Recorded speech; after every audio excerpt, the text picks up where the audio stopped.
할렐루야. 오늘은 8월 2일 사사기 16장, 사도행전 20장, 예레미야 29장, 마가복음 15장 말씀입니다. 사사기 16장은 삼손의 죽음을 말해요. 타락한 사사 삼손의 몰락이 가속화됩니다. 소래골짜기에 드릴라라 하는 이름의 여인을 이 삼손이 사랑하게 돼요. 그녀는 삼손을 돈을 받고 팔아 넘기기로 작정합니다. 삼손은 자기 힘의 비밀이 하나님의 나시린으로서 머리털에 삭도를 대지 않았기 때문이라고 말해버려요. 하나님께서 자기 힘의 근원이심을 알면서도 하나님을 의지하지 않는 모순적인 행태를 보여주고 있는 것이죠. 마치 이스라엘 백성과 같은 모습이에요. 결국 삼손은 블레셋 사람들에게 눈이 뽑힌 채 맷돌을 돌리는 신세가 됩니다. 그러나 삼손의 실패가 하나님의 실패는 아니었습니다. 삼손을 마음껏 조롱하기 위해 블레셋 사람들이 모입니다. 그때 삼손에게 힘이 들어왔고 삼손은 기둥을 무너뜨려서 수많은 블레셋 사람들을 죽입니다. 삼손은 타락한 이스라엘입니다. 하나님을 의지하면 승승장구할 수 있음에도 불구하고 자꾸만 다른 신을 사랑하는 이스라엘과 같았죠. 자기가 사랑한 다른 신에게 고통을 받으면서도 간음을 멈출 줄 모르는 이스라엘과 같다는 것입니다. 그러나 하나님은 그런 이스라엘을 포기하지 않으세요. 하나님은 당신의 백성을 끝까지 돌보십니다. 사도행전 20장에는 바울의 고별 설교가 나와요. 바울은 에베소에서 한바탕 소동을 겪은 후에 여러 지방을 다니며 말씀을 전합니다. 그리고 예루살렘으로 가기 전에 에베소 교회의 장로들을 밀레도로 청합니다.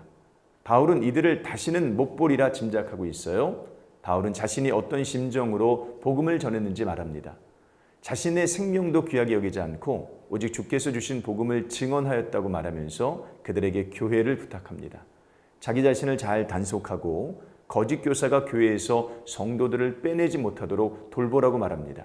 지금 내가 여러분을 주와 및 그 은혜의 말씀에 부탁하노니 그 말씀이 여러분을 든든히 세우사 거룩하게 하심을 입은 모든 자 가운데 기업이 있게 하시리라. 32절 말씀이 있죠. 본문은 바울이 교회를 얼마나 사랑하는지를 잘 보여주고 있어요. 바울이 교회를 사랑하는 이유는 하나님이 자기 피로 사신 교회이기 때문에 그래요. 교회를 사랑하십시오. 이런저런 이유로 수없이 흠집난 교회이지만 그래도 교회를 사랑하십시오. 하나님께서 당신의 피로 사신 교회를 눈물로 돌보시기 바랍니다. 예레미야 29장은 예레미야의 편지예요. 예레미야는 바벨론 포로로 끌려간 이들에게 편지를 보냅니다. 편지의 내용은 이렇게 돼요. 너희는 집을 짓고 거기에 살며 텃밭을 만들고 그 열매를 먹으라. 5절 말씀이 있죠. 예레미야가 이와 같은 편지를 보낸 이유는 그것이 하나님의 뜻이기 때문입니다. 하나님은 이스라엘을 징계하시기로 결정하셨고 그 기간을 70년으로 잡으셨습니다. 그러므로 이스라엘이 지금 할 수 있는 올바른 반응은 하나님의 징계를 받아들이는 것뿐입니다. 거짓 선지자들은 온갖 미혹과 선동으로 바벨론에서 벗어나고자 말하겠지만 그것에 넘어가서는 안 됩니다. 비록 지금은 포로지만 하나님은 반드시 구원해 주실 것입니다. 당신의 백성을 향한 하나님의 생각은 재앙이 아니라 평안입니다. 11절 말씀이에요. 하나님의 뜻을 분별하는 것이 참 중요합니다. 하나님의 생각은 항상 평안을 주기 때문에 그래요.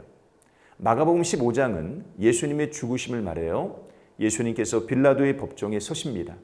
이 세상의 참된 재판관이 죄인으로 법정에 서 있는 이 모순적인 상황을 상상해 보십시오. 예수님께서 십자가 위에서 조롱을 당하세요.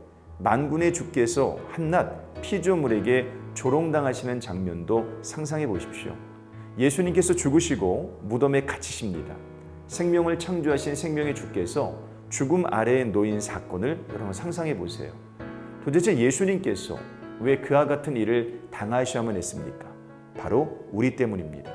우리가 서야 할 법정을, 우리가 당해야 될 조롱을, 우리가 당해야 될 죽음을 예수님께서 대신하셨습니다. 이 예수님을 믿지 않고 누구를 믿을 수 있겠습니까? 오늘 하루도 이런 신실한 믿음을 가지시기를 주님 이름으로 축복합니다. 고맙습니다.